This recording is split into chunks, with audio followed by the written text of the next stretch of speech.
Hello and welcome, friends, in the new episode of Crit Talks with Dr. Anand Kulkarni. I am Pranav Ratnapakhi and I welcome all of you once again. In last few episodes, we have tried to map basic ideas regarding criticism and, of course, classicism. In today's session, we will try to focus on a totally different type of mode of criticism within traditional criticism, and that is, of course, Romanticism, or the technical term for it is expressive theory of literature. To welcome, sir. To begin with, I would like to ask two questions, first of all, to sir. Sir, first, please enlighten us on this very idea of or very term of Romanticism, because most of the students probably misunderstand this with something related to love or a kind of casual thing. So, what exactly Romanticism it means? And the second thing is that generally Romanticism is considered to be a kind of opposition to both classicism as well as neoclassicism that came with, of course, the publication of lyrical ballads in 1798. So, what actual conditions and ideas that went in or were responsible for creating such a drastic change from classicism and neoclassicism? Okay, thank you, Dr. Pranav Ratnapakhi and Professor Ganesham Borate, and welcome to all viewers as well. The first question is about the term Romanticism, and it is true that the term is more misunderstood and less correctly understood. The reasons are obvious because there is romance in Romanticism, which I think is responsible for the unfortunate misunderstanding of the term. But Romanticism should not be understood something related to romance, something related to love, or something related to affairs for that matter, because Romanticism is a theory, because it is ism there. There is a theorization, there is a proposition, there is a proposal, a framework that the Romantics tried to propound in the name of Romanticism. We can ask a very simple question, then why the term romantic is used? We have to understand it in contradistinction with classical. Classical and romantic are the two terms which are opposite to each other. Romantic, the term romantic basically refers to the liberation, the freedom, the deliverance, the moving away from, the feeling of being free, the feeling of being separate, the feeling of being to oneself. That is what romantic stands for. So romantic is a term which designates, which refers to the feeling of freedom. And I am deliberately using the word feeling because it is less normative and notional and more emotional and sentimental, because that is what Romanticism is all about. It is theory, but it is theory about feelings and emotions that we should not forget. So now we are moving from ideas to emotions. Yeah. Of course, there is a there is a journey from that to that. That is from idea to emotion, from reason to emotion, reason to feeling. You can term it differently, of course, but then there is, of course, a liberation, a feeling that you are liberated from so many pressures, so many burdens that were put over the composers, the poets, and even the readers as well. So, in a way, we can say that Romanticism or Romantic movement in Europe was perhaps the first democratic movement. And the movement was against the domination of all classical ideas, all classical notions. We can also argue it to be the first expression of the common people against the elites and the classicists. We can look upon Romanticism from that point of view also, and that is because William Blake, if you go to the poetry of William Blake, you will probably come across the kind of revolutionary spirit, the rebelliousness that Romanticism was full of. it possessed this rebelliousness, this revolutionary idea. And the first rebel should be the great poet William Blake. So Blake was responsible for creating the necessary background for the Romantic movement, which later on culminated into the lyrical ballads we all know, the publication in 1798. So the term Romantic stands for at least these three things. One, that it is a movement away from the classical. The second, it is the movement away from the reason. The third, it is a movement for the sake of liberation, for the sake of enjoyment, for the sake of expression. Because expression was something which was lacking, according to the Romantics, in the classical period. And expression in its uncontrolled form, in its unrestrained form, the form which was free from all kinds of restraints. Whereas classical period was full of restraints, full of codes, the decorum, the rules to be followed. The Romantic period was obviously, naturally, a reaction against that. Some critics are of the view that Romanticism was reactionary in the sense that it reacted against the pressures that were brought on the poets and the writers in general. So Romanticism stands for all this. I think the second question that you raised about the Romanticism was in some way related to the forces or the factors responsible for the emergence of Romanticism. Romanticism is primarily not English. It is in its origins. It is German. Yeah. And we all know that we can find the original expression of romantic ideas in Longinus. Yeah.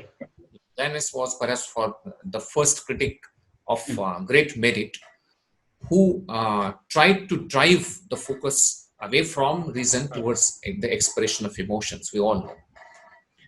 But in modern period, it was in Germany that Romanticism took its roots. Later on, it was felt in France, and towards the end of all this expression, it came to England. So English Romanticism can be said to be the third phase. And of course, there are some overlapping ideas, overlapping issues as far as these three nationally expressing romantic movements are concerned. Still, we can find that there are some differences. For example, the German Romanticism was more idealistic and less practical, more political also, whereas French was more pragmatic in a way.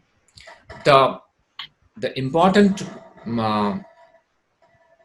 backgrounds, the important contexts responsible for the emergence of Romanticism were, for example, the first one was the French Revolution, we all know.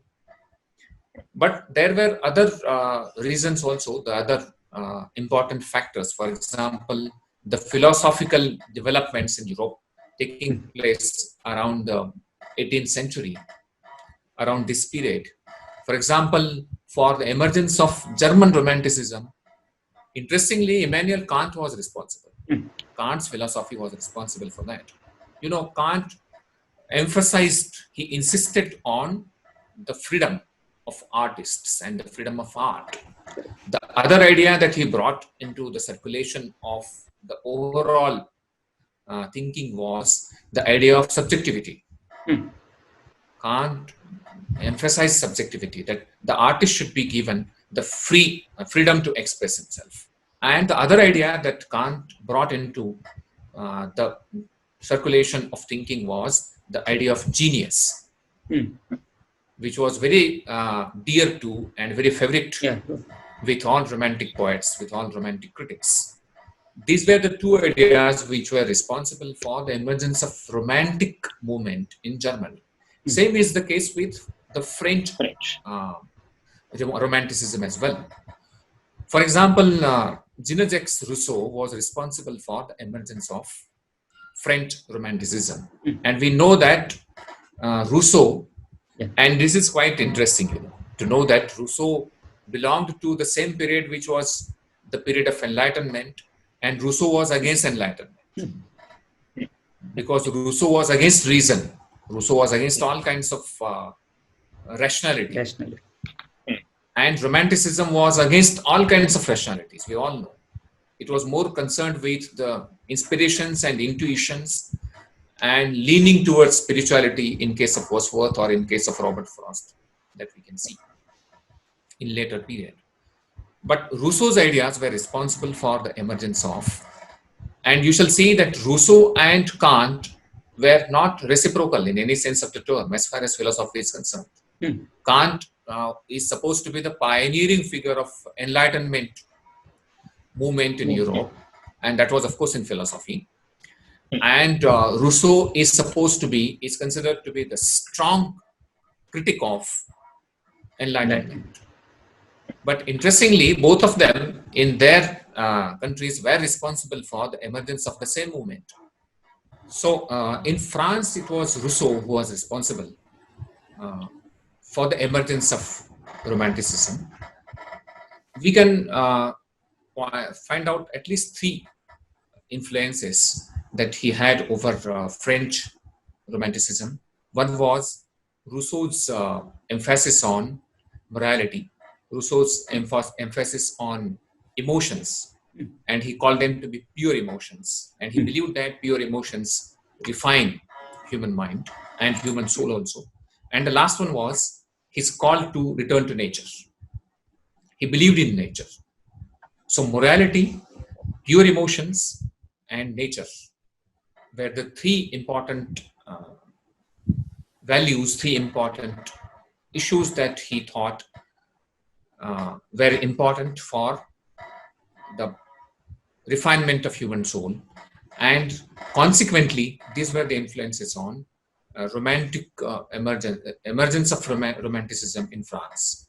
One very important figure that I would cite is Victor Hugo in France, who very strongly circulated the ideas of Romanticism and believed in the subjectivity and genius and freedom of the artist. With that, we move on to the English Romanticism. With English Romanticism, as I earlier talked about, we have to understand the background that was necessarily created by the revolutionary and visionary poet called William Blake. Blake was visionary, and we all know that Blake was not just a poet, he was a painter as well. So he had that vision of looking into the future as well. He had that vision to comment on his surroundings, in the environment he was living. He was very critical of the socio-political conditions that he was living in. So you can directly have an identical understanding of Blake and Shelley. If you want to relate Blake to any post-generation romantic poet, it is of course P.B. Shelley. So Blake was responsible in creating this awareness among the poets for freedom, if not for the sake of imagination, not for the sake of emotion. But Blake was responsible for creating this awareness of freedom among the writers and poets. But as we all know that the credit for the emergence of Romanticism per se, that is Romanticism as such, in its established form, goes to the two friends, William Wordsworth and S.T. Coleridge. Coleridge was more intellectual partner in this movement, and Wordsworth was more sentimental partner, of course. But credit goes to both of them for introducing very new ideas, very new and therefore very fresh ideas into the composition and appreciation of poetry in particular and literature in general. As far as art is concerned, Romanticism came out with a reactionary kind of theory. Reactionary because they reacted against, the first thing that they did was they reacted against the classical and neoclassical ideas, which were which were very dehumanizing for them, in the sense that these ideas deprived writers from free expression, and they wanted free expression, of course. So that is one thing that we have to understand. Expression was, that is why Romanticism has the other subtitle called expressive theory. The expression was something that they were looking for, and the expression which is uncontrolled, unrestrained, not confined in and codified, and which is not regulated by any rules, any principles, any doctrines. Writing should be a free activity, a free exercise. Right. This modern awareness, this modern consciousness was for the first time so strongly and emphatically brought on the fore by the Romantic critics. And the credit, of course, goes to Wordsworth. Though Wordsworth himself believed in truth and beauty and spirituality, Wordsworth was of the view that the common people and common language should be brought into the composition of poetry. So this was very revolutionary in a way, and all English romantic poets believed in French ideas like liberty and fraternity and equality, and those were, of course, democratic ideas. So in a way, as I earlier said, if you want to understand any expression of modern democratic spirit, you shall find it in Romantic movement. At least in literature, you shall find this, because they were looking for freedom, they were looking for liberation, they were looking for alternative theories which can be brought forward, with the help of which the classical dogmatism, the classical dictums can be challenged, and free expression can be made possible. And it was with the publication of lyrical ballads, we all know, that this was in the literal sense of the term, was invented to be later on carried forward the second generation of the next generation of the Romantic poets like Keats and Shelley and Byron. As far as criticism is concerned, I think we should give credit to Keats and Shelley. Keats did not write any separate treatise on criticism, but his letters explain so many things related to the appreciation and the nature and appreciation. So you can consider his letters to be the important source for understanding the Romantic critical ideas about poetry in particular and art in general. But of course, Wordsworth's theory of poetry, his preface to poetry, can be considered to be one of the important source of Romantic criticism. And naturally, his friend, Mr. S.T. Coleridge, should be given the credit for being the proper critic of his time, and for the reason that he wrote a wonderful book by the title Biographia Literaria, in which he came out with the famous distinction between fancy and imagination. But there are other ideas also that we have not much bothered about. For example, he talked about the mechanical and organic form, the distinction that he made between these two. For example, he talked about civilization and culture that we do not bother about. And I for the reason that, critic in the modern sense of the term, that Coleridge was a voracious reader, someone steeped in philosophy, and he was more towards the side of intellectualization. So the parameters that we define for a good critic perhaps are all applicable to Coleridge and less applicable to Wordsworth. Wordsworth was polemical in a way. Wordsworth was political. Wordsworth was trying to establish the viability, the practicability, the usefulness of an alternative aesthetics. He was trying to establish an alternative aesthetics, an aesthetics which can work as an option to the classical aesthetics. While doing this, he was more of a poet and less of a theorist. He was more of a composer and less of a critic. When we discuss about Coleridge, Coleridge is different from other Romantic poets, critics, because Coleridge is more of a critic, less of a composer. more of a philosopher, less of a poet. And the credit for this goes to his vast reading and the German influence on him. Especially the German philosophers influenced, Schiller, for example, influenced Coleridge very much. So the overall thinking of Coleridge was influenced by the European, less English and more European thinking. That is why Coleridge came out with a very different kind of theory of poetry. We all know the famous distinction that he made between fancy and imagination, and that was a paradigm shift in the overall critical thinking about literature. The other thing that Coleridge did was this, that Coleridge emphasized metrical composition. Poetry for him was the metrical composition. And if Wordsworth defined poetry as a spontaneous overflow of powerful feelings, Coleridge defined poetry as best words in best order. So you can immediately understand the difference between the conception that Wordsworth and Coleridge had about poetry. Coleridge was more towards a systematic and metrical arrangement of words. Right. Wordsworth was towards free verse. He was not bothered about the meters, about the rules of poetry. He was less towards craft and more towards art. With Coleridge, the situation was different. He was more towards craft and less towards art. Both of them agreed on the point that imagination plays a crucial role, and also that emotions and feelings are vital in the expression. They strongly believed in the expressive power of poetry.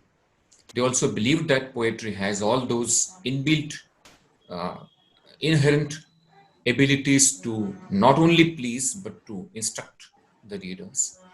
But the differences were obvious, and the differences were caused mainly by the compositional method that Coleridge leaned towards meters, whereas Wordsworth did not approve that.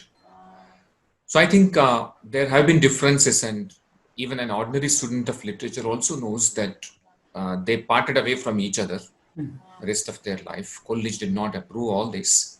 Right. Wordsworth had his own way, but we can say that they were together and they were phenomenal in introducing Romanticism to the English world. So in that sense, both the contribution of Wordsworth and Coleridge is very vital. And we shall see that it was a move away from the classical conception, also the neoclassical conception.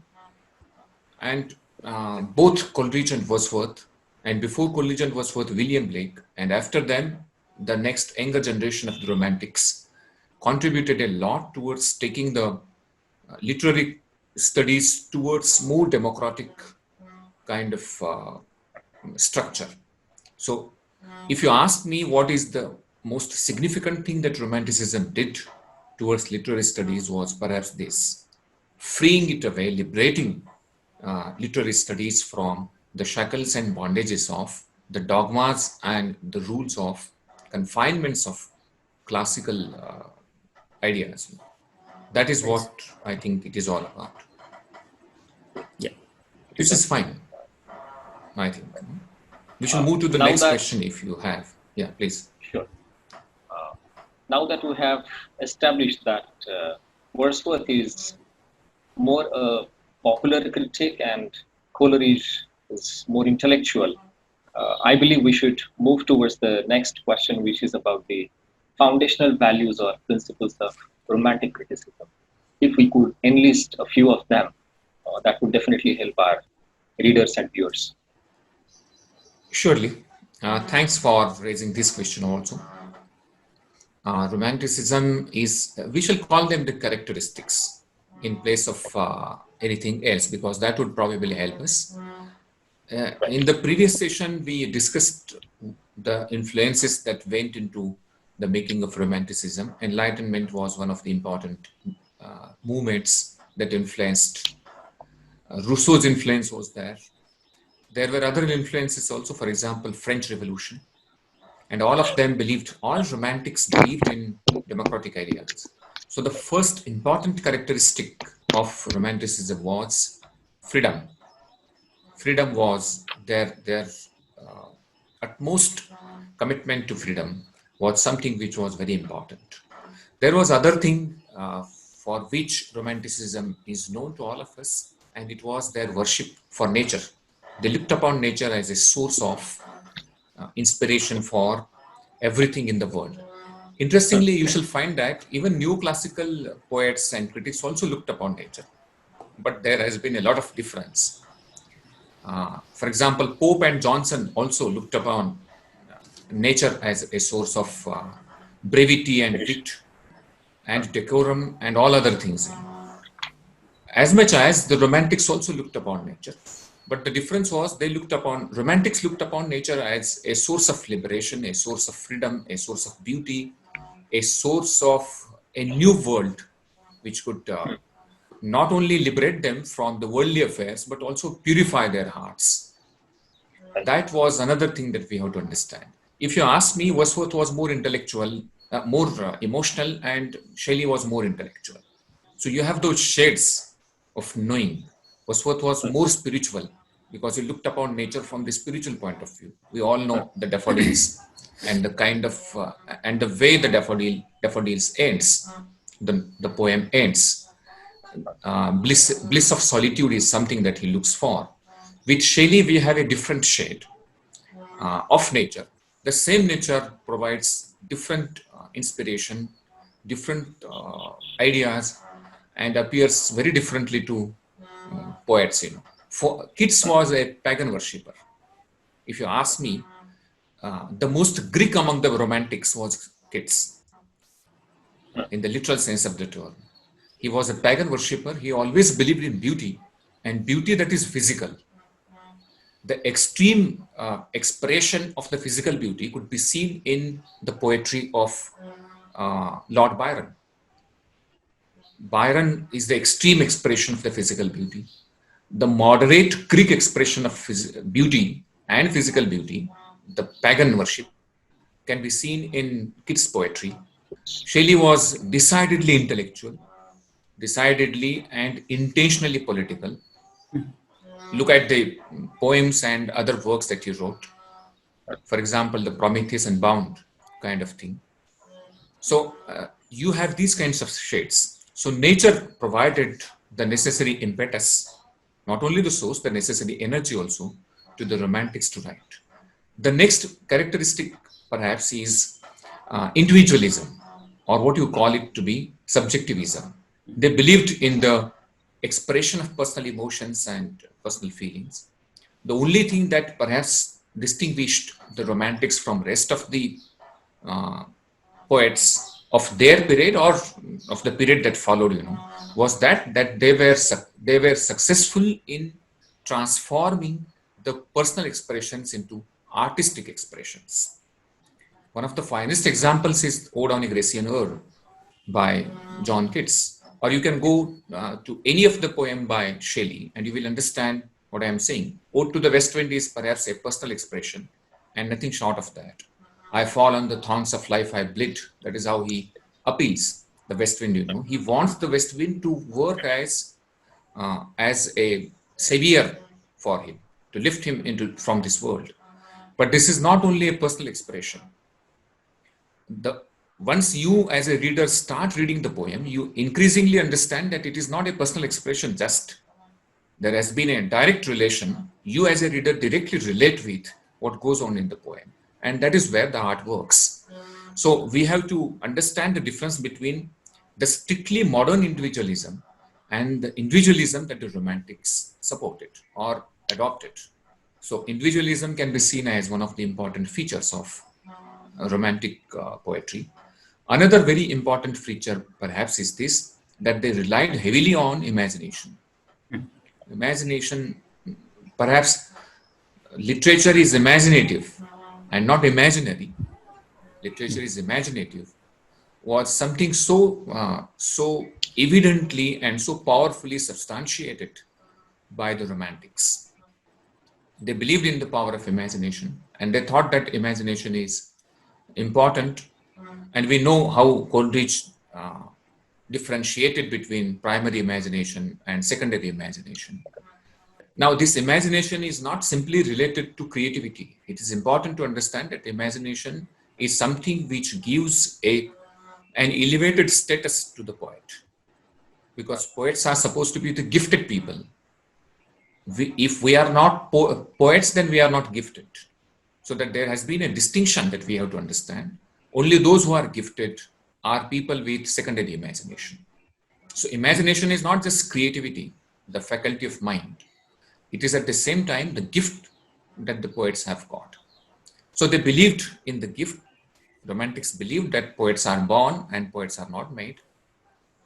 The reason why Eliot took issue with the Romantics perhaps was this, that Eliot believed that poetry is an art, whereas Romantics believed that poetry is an expression and not an art. So that is the difference that we have to understand, why imagination was so important to them. And finally, there are so many others, but I think these are more important and we shall limit ourselves to these. Finally, it is emotion. They always believed that poetry is the expression of emotions. And this is where I think there was a slight difference between the conception of poetry of Wordsworth and Coleridge. I'll not go to the details of those things. I shall just make a passing reference to. But then expression of emotions was an important issue with a vital point with all Romantic poets, not just Wordsworth. All Romantic poets tried to do that. The only difference, as I pointed out, was if you read the poem The Kubla Khan by Coleridge, you will understand that Coleridge always believed in the psychological expression. And it was not necessarily tied to the expression of emotions. It's a fragmentary picture of your mind that is being presented to you. You cannot have this kind of dreamy, elusive, airy kind of expression in other poets, including Wordsworth. With Wordsworth, you are quite clear. You have a particular message to gather from, and you bask in most of the emotions that Wordsworth expresses. So that is that. With Wordsworth and Shelley and Byron and Keats, you are likely to be carried away by the flow of the emotions. So emotions played important role. The reason was, again, Rousseau's influence on them, because Rousseau believed that emotions are pure. And because emotions are permanent, and because emotions purify our hearts, and because emotions can quickly relate people with one another, the Romantics heavily relied on the expression of emotions. Right. Fine, I think this works. Yeah. With this, I believe we have to stop with Romanticism. If we continue to do so, continue to explore Romantic criticism, we might require another season to do that. And all the episodes need to be devoted to Romanticism, which, of course, we are going to do in the near future. But today we stop here with Romantic criticism and the characteristics of Romantic criticism. I thank Dr. Anand Kulkarni, Dr. Pranav for this venture, and I request all the viewers to keep watching Wise Words and the Great Talks with Dr. Anand Kulkarni. Thank you. Thank you.